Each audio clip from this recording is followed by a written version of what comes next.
Assalamualaikum anak-anak. Waalaikumsalam. Gimana kabar? Baik. Alhamdulillah.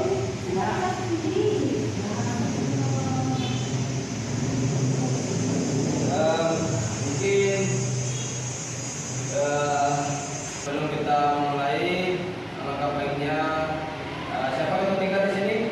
Saya. Silakan masuk ke contoh ayat. Kita bisa lancar pelajaran kita pada sore hari ini. Nama guru. Ya. Oke teman-teman, sebelum kita mulai pembelajaran pada pagi hari ini, maka kita buka dengan sama-sama berdoa supaya kita bisa masing-masing berdoa mulai. Berdoa selesai. Ya, terima kasih. Mungkin ada dari teman-teman mungkin lihat dulu di bawah ataupun samping kalian mungkin ada yang kotor, biar kita iman untuk belajar kita pada sore hari ini. Gak ada Pak, aman-aman. Ada. Ya. Saya minta untuk berdiri. Saya minta kepada adik-adik mohon semua berdiri biar kita semangat untuk belajar. Mari kita menyanyikan lagu wajib. Lagu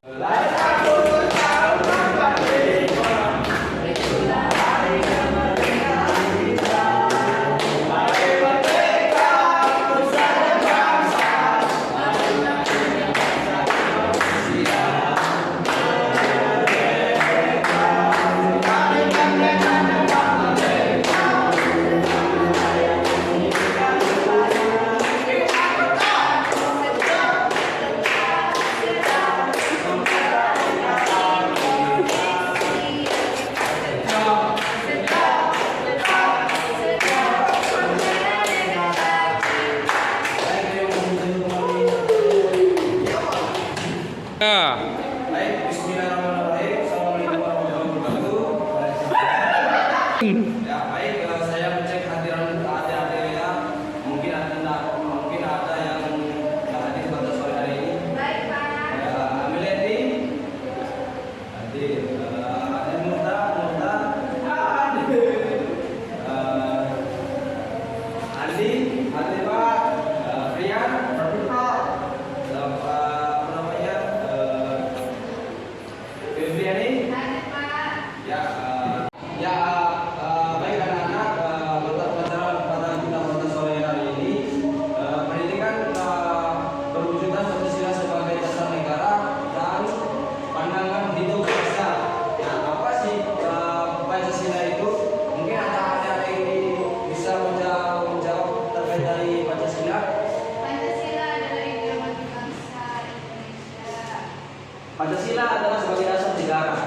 Ya, betul dari jawaban pada teman-teman. Di sini kita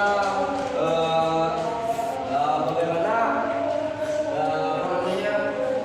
memahami dalam menghayati ajaran agama dan di artinya dia bisa menyelidiki terkait dari Pancasila. Baik anak-anak, adapun materi yang saya sampaikan terkait dari dinamika perwujudan Pancasila sebagai dasar negara dan pandangan hidup bangsa.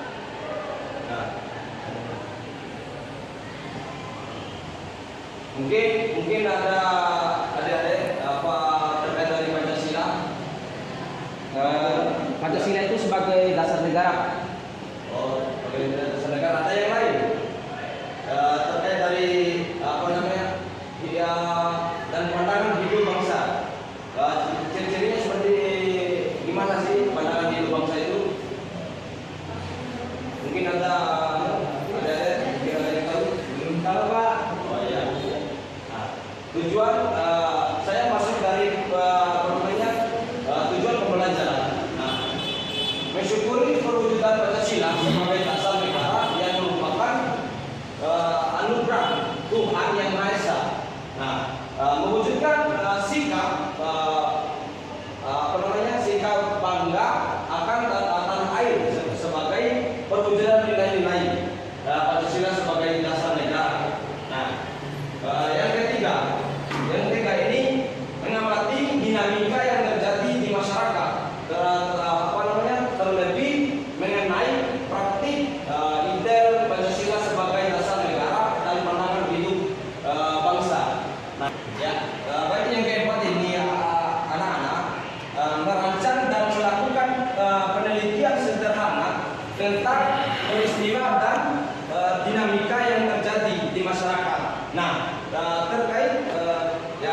Nah, kita lihat cara ini saja. Kedudukan Pancasila sebagai dasar negara dan pandangan hidup bangsa telah disepakati oleh bangsa Indonesia. Nah, akan tetapi dalam perwujudannya seringkali mengalami pasang surut. Bahkan sejarah bangsa kita telah mencatat bahwa ada upaya untuk mengamati Pancasila dengan ideologi lainnya. Nah, masa atau tahap penerapan Pancasila antara lain. Nah, kira-kira seperti itu anak-anak ya. Ya, baik, pada masa awal kemerdekaan 1945 dan 1956. Nah, satu, pemberontakan PKI di Madiun 18 September 1948 dipimpin oleh Musso. Nah, yang kedua, pemberontakan. Baik, mungkin enggak ada yang pertanyaan terkait dari materi tadi, biar Bapak yang membuat kelompok. Iya, Pak. Oh, ya, saya buat kelompok ya. Kelompok satu jelaskan terkait dari apa namanya orde lama. Siapa aja nama kelompok satu, Pak? Muntar sama Meleti. Kalau kelompok dua itu Fria sama Andi ya. Orde lama. Sama ini, Pak, Sama Baby. Siap, Pak. Ya. Ya, saya ingin bagi kelompok kepada adik-adik dua kelompok aja ya. Yang kelompok satu Muntar sama Meleti terkait dari penyimpangan orde baru.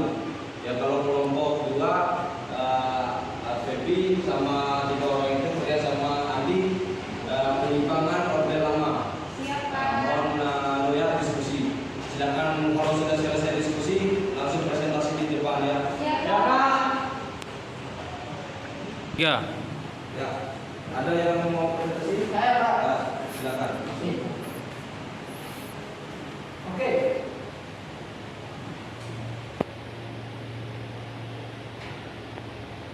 Saya akan menjelaskan masalah penyimpangan pada orde baru. Pada masa puncaknya, penyimpangan dari masa orde baru yaitu ketika terjadi peristiwa 30 September atau G30 SPKI di Siniladir didatangi oleh PKI pada tanggal 12 Januari 1966 terjadi demonstrasi mahasiswa dan rakyat yang menyampaikan beberapa tuntutan dan demonstrasi tersebut dikenal sebagai 3 tuntutan hati nurani rakyat. Itu saja mungkin. Pertama ya. Oke, bismillahirrahmanirrahim. Assalamualaikum warahmatullahi wabarakatuh. Di sini saya akan mencoba mempresentasikan hasil daripada diskusi kita terkait daripada penyimpangan yang terjadi pada masa orde lama pada tahun 1959 dan tahun 1966, di mana beberapa penyimpangan yang terjadi terhadap Undang-Undang Dasar 1945, yaitu ada beberapa poinnya 5. Yang pertama yaitu terkait dengan Presiden Soekarno ditetapkan sebagai presiden seumur hidup sebagai TAP MPR nomor MPR 1963. Lalu kemudian yang kedua yaitu terkait presiden membubarkan DPR hasil pemilu pertama tahun 1955. 3. Presiden membentuk MPR beranggota DPR GR, utusan daerah dan golongan. Lalu kemudian yang keempat, penggabungan nasionalis, agama dan komunis atau yang disingkat NASAKO. Terus yang terakhir adalah pemberontakan PKI 30 September 1965 oleh TNID. Mungkin saya tidak bisa menyampaikan lebih dan kurangnya saya mohon maaf. Bila saya lihat. Assalamualaikum warahmatullahi wabarakatuh. Ya, terima kasih ya dari kelompok 2. Presentasinya sudah luar biasa. Baik, saya akan mengajukan dari kesimpulan ya. Satu, penerapan Pancasila dari masa ke masa dalam sejarah bangsa Indonesia mengalami pasang surut, pasang surut. Nah, yang kedua, berbagai tantangan saat ini dan masa depan juga dapat mengancam kedudukan Pancasila sebagai dasar negara dan pandangan hidup bangsa apabila kita tidak mewaris darinya. Kira-kira seperti itu. Nah, mungkin itu saja dari materi kita pada sore hari ini. Sebelum kita pulang, alangkah baiknya kita berdoa semoga kita pulang dengan kesehatan, tidak ada apa-apa di perjalanan.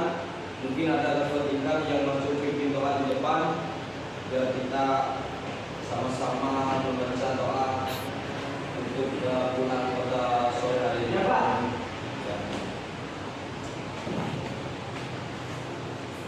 Ya, oke teman-teman, mohon perhatiannya sebelum kita pulang. Demi keselamatan kita bersama, semoga kita sama-sama dilindungi oleh Tuhan yang Maha Kuasa. Mari kita melepaskan doa berdasarkan keyakinan kita masing-masing. Berdoa baik. Berdoa. Ya, terima kasih. Mungkin itu saja dari materi kita pada sore hari ini.